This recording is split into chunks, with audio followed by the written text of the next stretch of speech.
Assalomu alaykum hurmatli vatandoshlar va odatdagi yangiliklarimizni boshlaymiz. Boshlashdan oldin katta iltimos, meni ko'rayotgan bo'lsangiz, podpiskani bosinglar. Podpiska bizning kanalimizga rivojlanishiga juda ham yordam beradi. Iltimos, shuni bosib qo'yinglar. Musofirdagi yurtdoshlar diqqatiga.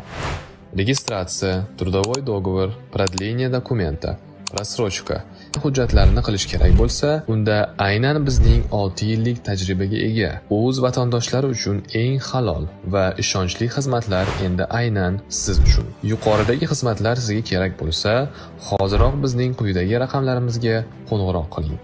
Diqqat, tezkor xabar. Rossiyada Markaziy Osiyolik migrantlar o'rnini xitoyliklar egallashi mumkin. Assalomu alaykum qadrli mehmon, videodan to'liq xabardor bo'lish uchun videoga like va podpisatsiya tugmalarini bosib qo'ying. Si Zinpin va Vladimir Putin ushbu masalani birgalikda muhokama qilishdi. Xitoy Markaziy Osiyo migrantlarni xitoylik ishlar bilan almashtirish masalasini muhokama qilishni boshladi.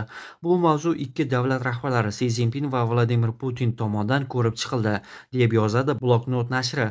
Hozirda bu taklifning amalda joriy etilishi tegishli vazirliklar tomonidan o'rganilmoqda. Xitoyning maqsadi mamlakatda ishsizlik foizini kamaytirish. Xitoy prezidenti Si Zinpinning ta'kidlashicha, xitoylik migrantlar Markaziy Osiyo respublikalaridan kelgan ishchilarga nisbatan ko'proq mehnatsevar, nizosiz va mas'uliyatli bo'ladi. Pekin Rossiya shaharlari ehtiyojlarini qondirish uchun yetarli miqdorda mutaxassislarni tayyorlab berishga tayyor. Gap asosan farroshlar, yo'lchilar, tozalovchilar, jamoat transporti haydovchilari va qurilish ishchilari haqida ketmoqda.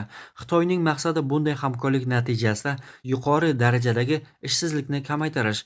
Shuningdek, mamlakatda ishsizlik darajasi 5,1% ni tashkil etadi. Bu 10 millionlab aholi ishsiz degani. Ishsizlik muammosi ayniqsa 30 yoshgacha bo'lgan xitoylik yoshlar orasida juda keng. So'nggi yillarda ular orasida ishsizlik darajasi 13,2 dan 17,1% ga oshgan.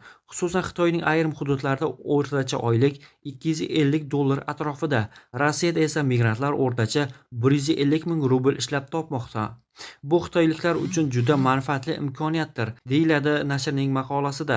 Hozirda migrantlar sonini oshirish zarur. Agarda xitoylik ishchilar haqiqatan ham intizomli va yuqori professional bo'lsa, bu Rossiya uchun samarali yechim bo'lishi mumkin.